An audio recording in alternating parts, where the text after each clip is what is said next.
just got it. Perfect. I thought you don't get to see that after that. That's right. That's right. We ready to go? Okay. I'd like to call this meeting of the Ledyard Town Council to order. Please join me in the Pledge of Allegiance. Allegiance to the flag of the United States of America and to the republic for which it stands, one nation, under God, indivisible, with liberty and justice for all. Roxanne, will you call the roll? Mr. Allen? Here. Mrs. Davis? Here. Mr. Dombrowski? Here. Mr. Eichelberg? Here, sort of. Mr. France? Here. Mr. Marshall? Here. Mrs. McGrattan? Here. Mr. Sons? Mrs. Rebecca? 7 here, 2 absent. At this time, are there any resident or property owners who would like to speak before the council? I would.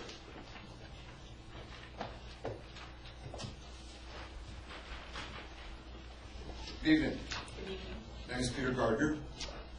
I'm a member of Green Falls Associates LLC, and I'd like to read a letter to the record that was sent to Councilor Stephen Eichelberg on October 17th. Dear Mr. Eichelberg, please be advised that this office represents Green Falls Associates LLC, a Connecticut limited liability company with an office in Gales Ferry. I'm going to abbreviate it somewhat. Our client is an affiliate of successor to Franktown Metals LLC, the former owner of 423 Colonel Ledyard Highway, having acquired the property from Raymond Watrous and Willis Watrous, and the deed dated March 26, 2009. It has come to our client's attention that you, in your capacity as a Ledyard Town Councilor, made disparaging remarks concerning our client and the manner in which our client acquired the property at 429 Colonel Ledyard Highway from Mr. and Mrs. Watrous at October 9 meeting, 2013. Your remarks were made in an open and public forum and published on a region-wide basis by Comcast. Specifically, you stated that the circumstances under which our client acquired the subject property were shady, thereby implying that our client resorts to unethical and dishonest practices and procedure in the conduct of its business. Our client is engaged in residential real estate development in the town of Ledyard and surrounding communities. It is a substantial taxpayer in the town of Ledyard. Over the past 2 years, it has developed and sold to satisfy customers more than 30 new homes. In conducting its business, it relies heavily upon its reputation as a fair, honest, and competent developer in attracting purchasers of its product in a very competitive marketplace. Your comments at the October 9, 2013 Town Council meeting have the propensity to place our client's impeccable reputation in doubt in both the town of Ledyard and surrounding communities in which it engages in business. Your remarks are likely to cause irreparable injury to our client's business reputation and its ability to conduct business effectively in its market area. The remarks which were made at the Ledyard Town Council meeting were patently false. Our client had no relationship whatsoever with the Watrous family prior to entering into a purchase and sale agreement to purchase this property and made no overtures to the Watrous family concerning the property at Colonel Ledyard Highway. This property is listed for sale with D.W. Fish Real Estate, an out-of-area real estate brokerage firm. It is placed on multiple listing service through the Eastern Connecticut Association of Realtors. It was through this public listing for sale of the subject property that our client became aware of its availability for purchase. Having become aware of the availability of this property through its open market listing, our client submitted a more than full price offer to purchase the property. As a result thereof, a purchase and sale agreement was executed and the property was purchased on March 2, 2009. If you had conducted appropriate research before you made your disparaging comments, you would have realized that our client over the last 20 years has acquired numerous properties throughout southeastern Connecticut, which has successfully developed for single-family residential purposes and sold. All those properties were acquired through the open market, as was the Watrous property. At the present time, we are conducting further investigation in order to determine whether or not the comments you have made concerning our client and its members are actionable.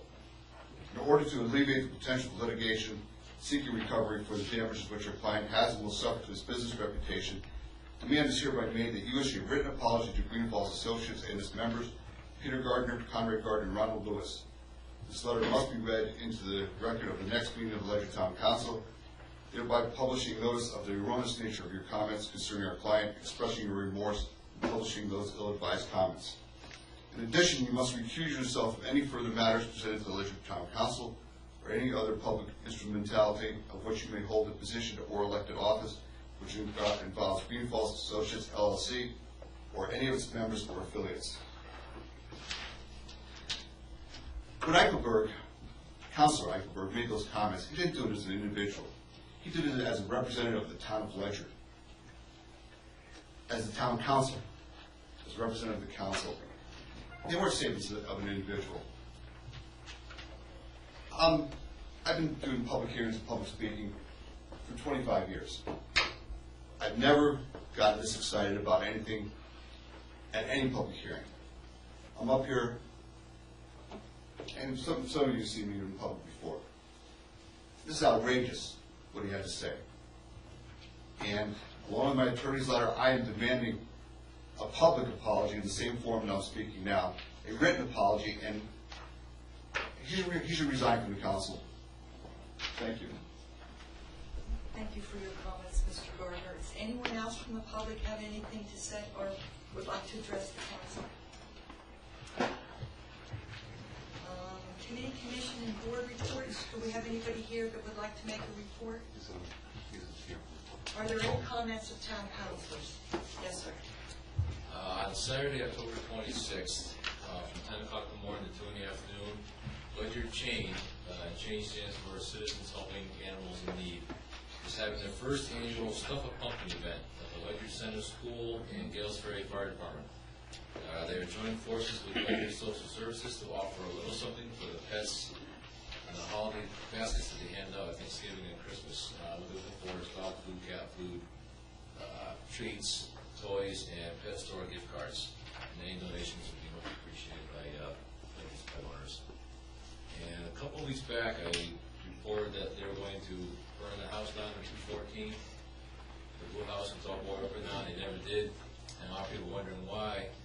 Well, the house is full of lead and asbestos, so they couldn't burn it, especially within a watershed. Just wouldn't end well for us, so it still stands. That's my report. But it certainly looks like a blight, especially now. Yeah. Unfortunately, if you let it alone, it may have looked a little better. Any other councilors? Mr. Allen. Just a quick reminder that on Thursday, November 7th at 7 p.m. at the Ledyard Middle School, they will be holding a update on the school security advisory group, and that meeting will be for all schools. So what they're going to do is they're going to have a general security overview, and then they're going to break up into groups based upon which school or schools you may have students in. So I advise people that have an interest in that and attending that. That's November 7th at 7 p.m. at the Ledyard Middle School. Thank you. Any other councilor comments? Okay. Smoke detectors are available by calling the Gales Ferry Fire Company, and that's 860-464-7228.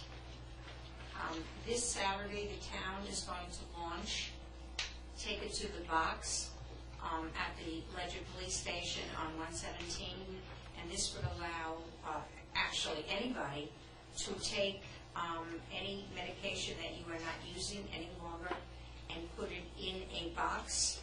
It will be outside, or is it inside? It's in the lobby. In the lobby of the police station. No questions asked, just put it in. Today I went to the one in London with expired medication from a place where I'm working, and it was full, so people are taking advantage of it. But again, there's no questions. Just take your expired or unexpired medication that you're not using to the box. Do not flush it down the toilet, because a buildup of that just contaminates the water. The patio that the town is building behind the Bill Library is almost done. It's completed except for a walking path. They had, last Saturday, they had to shred it at the Bill Library. and they had 206 cars come with their expired checks and whatever, and a number of people came back 2 or 3 times. And it was sponsored by the library and the Darn Savings Bank, and the Darn did put up the money to fund this, so thank you to the Darn Savings Bank. I'd like to just mention something else. In the church, Our Lady of Lourdes Church Bulletin, they had a little blurb on the Ledyard Interchurch Emergency Assistance Fund. It's called LISEP, and this money comes from all of the churches in Ledyard, and it's administered by a committee from all of the churches, and they respond to requests from the town's social services department. It is there to help residents of our town when they face a crisis situation and no other help is available. It's intended for emergencies only and not for ongoing recurring needs. If you or you know a neighbor with a problem, call Doris at Ledyard Town Hall, 860-464-3254. And again, everything is confidential. Thank you. Any other council comments? I did attend the Shredded Day. I was one of the people that attended it twice. Because most of the Shreddeds only allow you to bring 4 boxes, but this one was, you could bring whatever. And the interesting thing is, there were 200 and some, I never waited. Both times, this fellow came right up to my truck and took my boxes. It was just incredible. It was a great event. So I really personally appreciate Right, it. and Gail, the library director, said she got a number of emails saying, what are you going to do with it? Yeah, so. Madam Chair, Yes, if I may, yes. it's come to my attention that my remarks during the last council meeting may have been misunderstood to impugn the character of the developer of the former Watchers property. That was not the intent of my remarks. However, I have reviewed my remarks from the previous council meeting, and I apologize if my words could have been misused or misappropriated to do so. Thank you. Thank you, Mr. Eichenberg. Any other comments from town councilors? Approval of minutes? So moved. Second. Motion's been made and seconded. Any corrections, additions? Roxanne, would you call the roll? Mrs. McGrattan? Yes. Mr. Allen? Yes. Mrs. Davis? Yes. Mr. Dombrowski? Yes. Mr. Eichelberg? Yes. Mr. France? Yes. Mr. Marshall? Yes. 7 in favor, 0 opposed. Motion carries. You have communications and any referrals. Subcommittee liaison reports, admin. Administration has not met since the last council meeting. Thank you. Mr. Marshall, community services. We haven't met. Mr. France, finance. In addition to the one agenda item at our last meeting a week ago, Wednesday, we started a look at 2 ordinances related to changes that were enacted in the last legislative session at the state level. The first is the purchasing ordinance, ordinance number 50. What the state had done is authorized the municipalities to increase the threshold which required going out for bid. So the Finance Committee requested input from the Finance Director on the number of contracts that would be impacted. In addition to that number, we're also looking at other changes to that ordinance to account for Munis, the new software, and how the departments are using the purchasing ordinance to make updates. The second was Public Act 13-224 related to veterans' property tax abatement. We're reviewing that ordinance as well in light of the changes in the state statute. Any questions for finance? Okay. Information technology. We do have Mr. Song's report. Does anybody else have anything to add to his report? No. Land use public works. Land use has not met since our last meeting, no report. Students, do you have any idea how lucky you're going to be? This is going to be like my world's record shortest meeting. So this could be. I think 25 after was the best. We could do better. Board of Ed liaison. Yeah, my report is included. The Board of Education did meet last Wednesday. Dr. Grenier spoke again about closing one of the two elementary schools, either Gallup Hill or Ledyard Center, and adding a wing to the middle school. He also included new projected enrollment figures, and I am working harder than ever now to get a better assessment of what those numbers are. But apparently now they're thinking there may be a small increase in the elementary school level. But I'm going to work on that, and I'll keep you up to date on that. Facilities narrowed it down to 4 submissions, which they're working on for the middle school architecture. You see a lot of the rest in there. I'm going to skim over it. The big thing was the absence report from last year was staggering to me, with almost 19% of elementary school students were absent 10 to 15 times during the school year. That is just a huge number of students, and there were 150 students district-wide that were absent 21 times or more. And so a while back I reported on a change in policy requiring, after I believe the number is 7 absences, that it has to be very well documented and supported as to why a student would be absent more than that. So after seeing those numbers, now we know exactly why they have this new, they've implemented the new policy. And then the last thing was the board has selected Kathy Patterson as the new district superintendent. We congratulate Kathy, and she's been with the Ledyard school system for 26 years. So she will be taking over in January, and they have posted an assistant superintendent position, which they will need to fill, which she will be vacating. Very good. That's it. Any questions for our Board of Ed? Yes, every school has a nurse. Can we get some feel from the nurse as to why the children are out so much, why they're sick? What is it? Yeah, I guess it's a matter of whether they're actually sick or not. I mean, if they're going to the nurse's office and then going home because they're sick, I don't get the feeling it's about sick. I get the feeling it's about, in some cases, parents aren't sending their kids to school. Oh, okay. Yeah. So there will be more to come on that. Okay.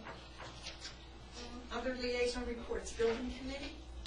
The Building Committee met last week on the 15th to review, as Councilor Allen talked about, the school project had 14 submittals from architectural firms.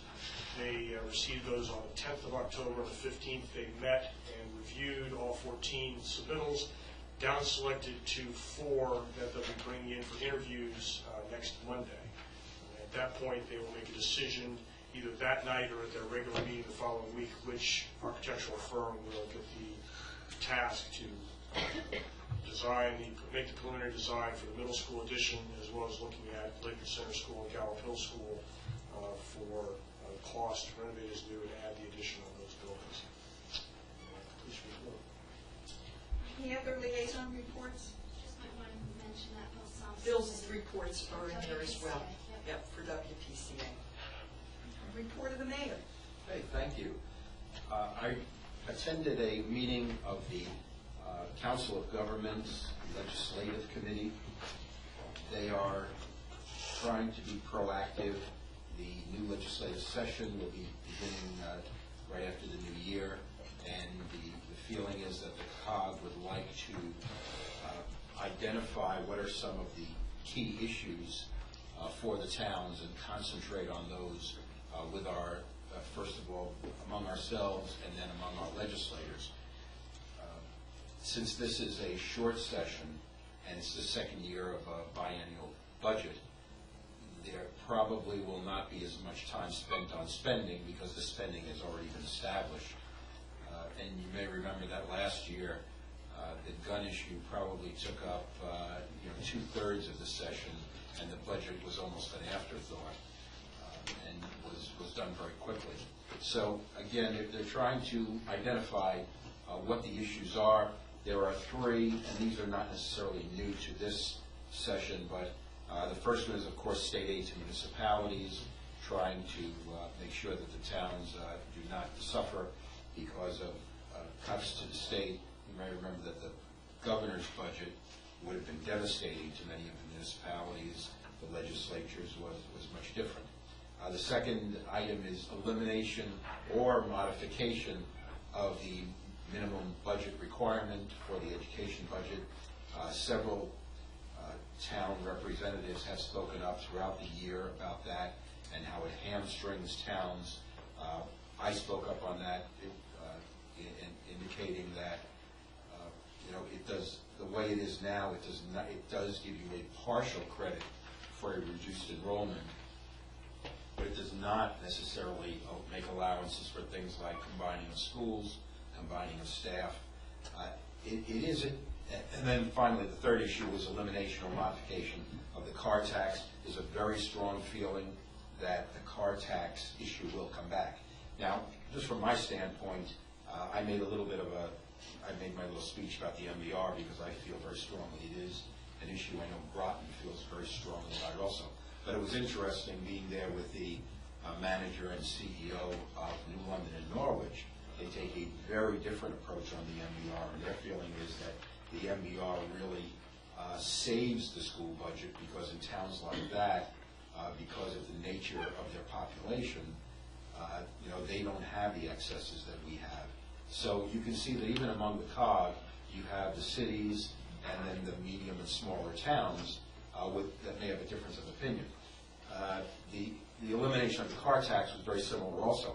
Personally, I think we should eliminate the car tax completely.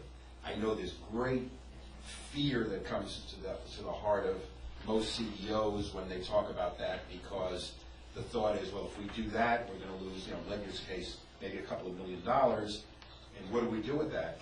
And my point to that is the taxpayer is already paying that $2 million.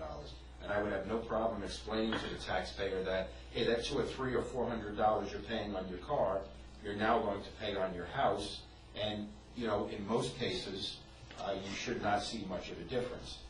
Once again, our friends from the cities disagree because the nature of their population is, in some cases, that may be the only tax that some people pay.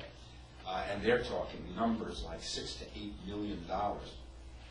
But there are many issues that are going on. Now, of course, what I've told our state representatives, if you're going to eliminate the car tax, eliminate the car tax. It is the biggest pain in the neck in our tax and assessor office. We get more complaints and issues about that tax. I traded that car 2 years ago. Somebody stole that car last week. All of these things that come up with car tax as opposed to the property tax. And unfortunately, what the state's looking at is and I think it's really appropriate that I invented this term, a Cadillac tax. Now, we already know the first Cadillac tax they talked about is going to hit the Hyundai driver. This tax, same thing. Well, if you buy a car more than $40,000, you'll pay a car tax, but nobody else will. Well, we're going to have people lined up at the assessor's office arguing that their car is really only worth $39,000 instead of $40,000. It's just going to be a nightmare. And so, I think we want to look at how that's done. The second thing is what they're talking about is a state property tax on cars with a uniform mill rate. And the number I heard was 80 mills. I don't know where that came from, but to do that, my statement there is I'm tired of laundering money through the state. Money goes to the state, a lot of it falls off the truck before it gets done. So there are differences that exist, but again, the good thing is we're working together. If you look at the 20 towns in the COG, you could be talking up to 50 or 60 legislators that are represented there that we could try to get and help them, give them some talking points to where they may be able to tweak these things or make some of these things disappear. I have issued my annual report, but unfortunately it's the annual report for fiscal year 2011-2012. It's late primarily because, unfortunately, the audit for that fiscal year was just completed at the end of June. So that has been published, and the next one will hopefully be more timely. Finally, I'm working with the town clerk to formalize the Freedom of Information process. Right now, and you have to understand that any document in town government is subject to FOI. They're not all releasable, but they're all subject. someone comes in and says, hey, I'd like a copy of my tax receipt, or I'd like a copy of my assessment, you're essentially invoking FOI. The problem is differentiating between the person who says, hey, my neighbor's putting a porch on his house, can I see his permit for that? You go to the file, you pull it out, you go over to the machine, you make it, and someone who has more in-depth requests for development plans or, some document. And the clerk brought to my attention that it would probably be a good idea to have a central clearing point where those FOI requests are submitted. We can track them, make sure that they are in fact answered in a timely manner, and they are reviewed by the proper individuals. And also that, as allowed by law, that we have a uniform standard for charging people for those documents. Someone comes in, they want one or two things, well, here you go, and I'm not looking to, to get, 10 cents out of everybody that walks in the door. But we need to have some information there. Again, this came out of the Yankee Institute, where they said that, hey, you need to have more FOI information on your website.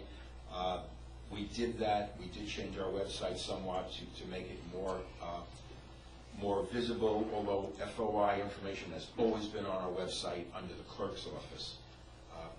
But also, we were able to find towns that had gotten a very good score on that particular item, and we took some of the documents that they have and hope to revise those and make those, again, a uniform clearinghouse. I have to say that I've been a little lax. Someone came in, hey, could I have such and such? Yeah, sure, it's on FOI. Or someone wrote an email, we send them back an email with the documents. But I think we just need to do that. I certainly would welcome the council's suggestions, and certainly the council, which probably gets its share of so-called FOI requests. We certainly like to work with you on that, too. And that's my report. Thank you. Are there any questions for the mayor? Yes. One of the things you forgot to mention is next year is going to be the silly season. The governor is up for election. Okay. So, okay. Yes, yes.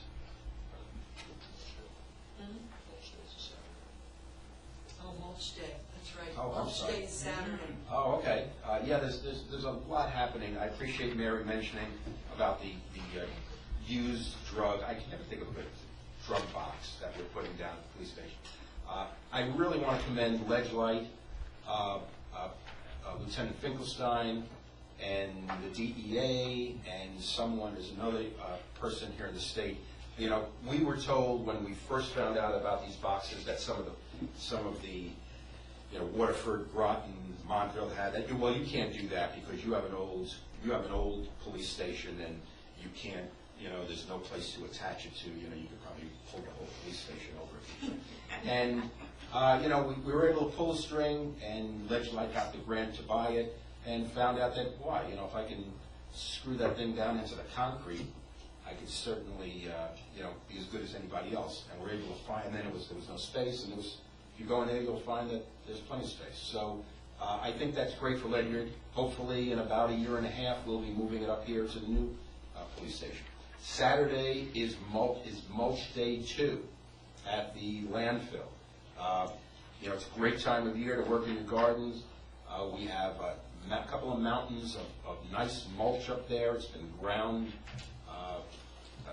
brush, and bring your pickup truck up there, and we will have a loader up there that will load your truck up.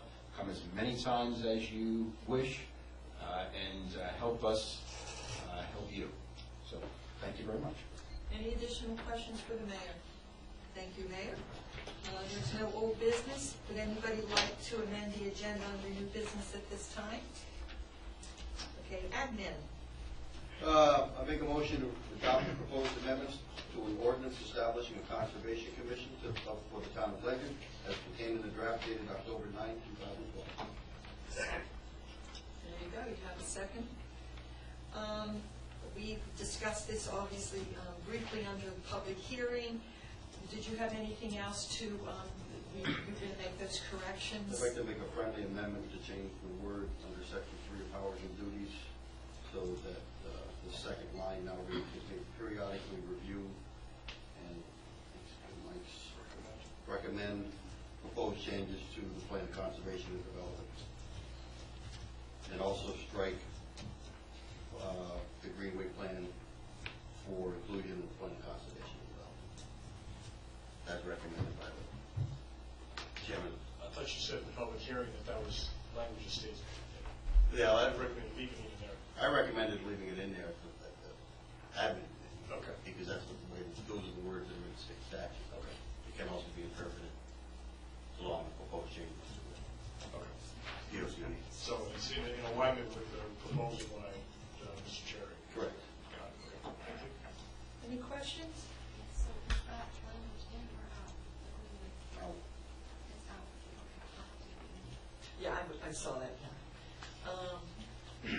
It's all ready for my signature. We'll take it out. No further discussion. Roxanne, would you call the roll? Mr. Allen? Yes. Mrs. Davis? Yes. Mr. Dombrowski? yes. Mr. Eichelberg? Yes. Mr. France? Yes. Mr. Marshall? Yes. Mrs. McGrattan? Yes. 7 in favor, 0 opposed. Motion carries. Finance? Make a motion to appropriate $68,741 to capital account 2104010754005, road restoration, to come from state grants for municipal projects which will be received from the state by December 31st, 2013. Second. Motion's made and seconded. Brief. Essentially what this is, we had, as part of our budget, expected about $181,000 coming in from LoCIP from the state. When the budget was passed, after our budget was passed, that amount was only $113,000. Along with that was a new grant or aid to the towns that is called Grants for Municipal Projects. Some of the projects that money can be used for happens to be road work.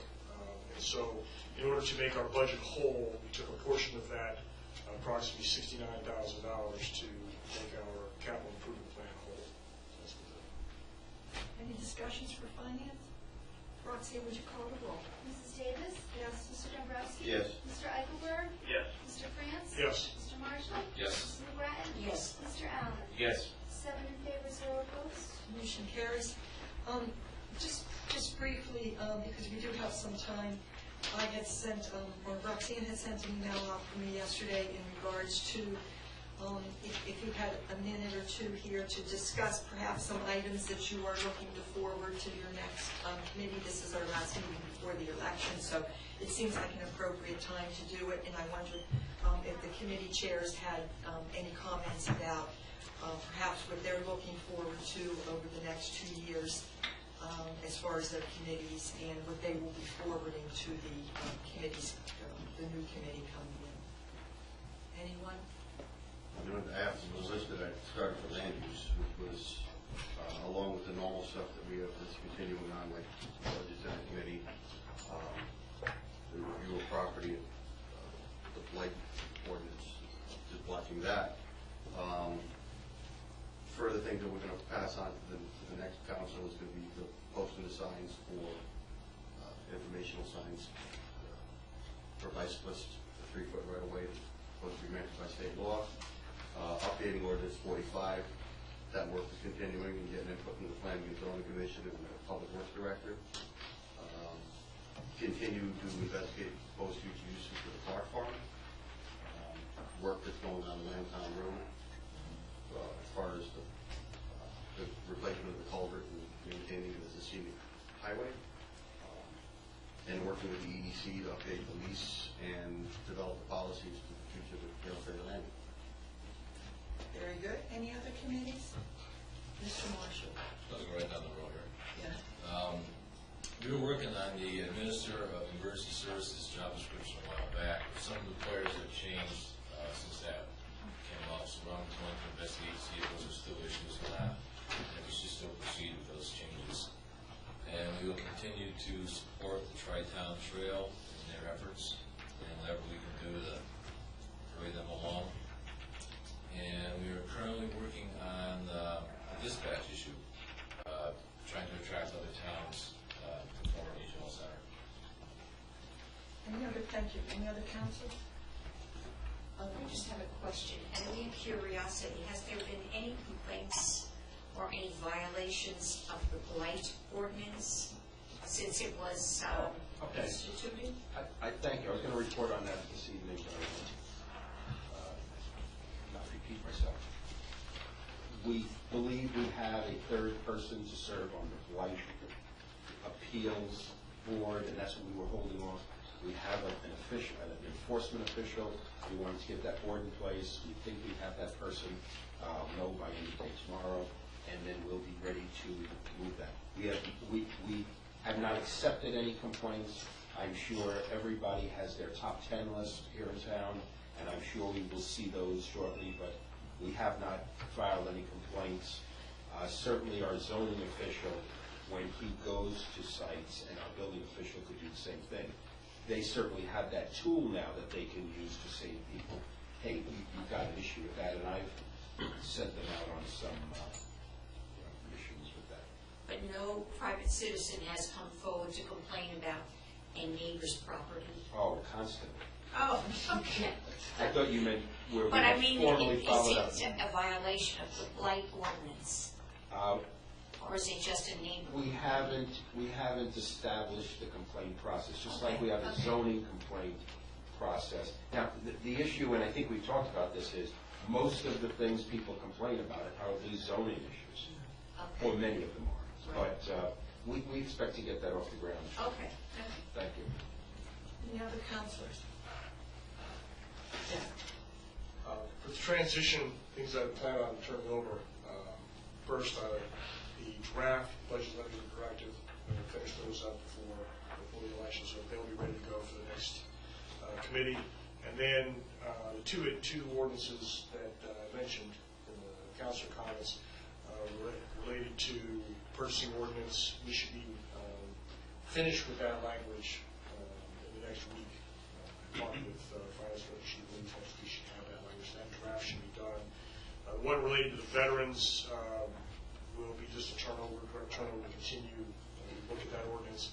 And out of that ordinance, in reviewing, and the reason for that is there are additional sections of the state statute that are not incorporated in our veterans ordinance that the state allows for further veterans remediation of property tax.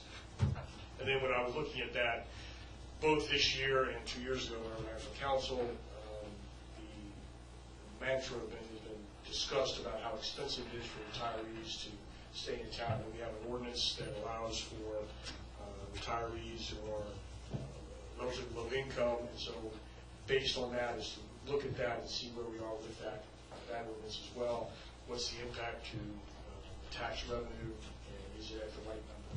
So that will be another challenge for the next finance committee. Very good. I took a look at the, as my own personal turnover, the resolution that establishes our rules of procedure, and I had a thought about Community Services Committee and whether we need one. And just something I would like everybody to think about, and especially those people that serve on it, because it seems to me, as I listen to Mr. Marshall, all the items he talks about are really covered by a different committee. For instance, the job description really is an admin function. The, something else you said, is really a land use function.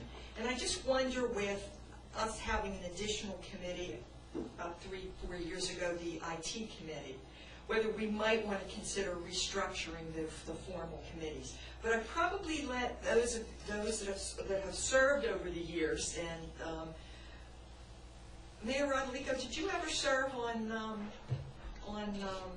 community services? Yes, I was the chairman one year. Okay. I think we met, besides the organization meeting, I wouldn't say. Okay, well, I'm not trying to stir up anything, but it's just something we should consider to see if maybe there's a better way to organize the committees. I mean, certainly if people that are serving on community service absolutely love it so much and think that it really is an important committee, certainly we keep it. But it's not a decision I'm going to make. I'll let whoever the next council is, and I'm certainly hoping every one of you are still sitting in your places Although maybe we'll shuffle up the seats a little bit, but. I like the seat. But at any rate, so I just wanted to see what people had in mind, and I wish you all well in 2 weeks. And unless there is anything else we'd like to discuss, I'll entertain the motion to adjourn. Second. Okay. We are adjourned without objection. You know, something else was so funny. What did the clock do?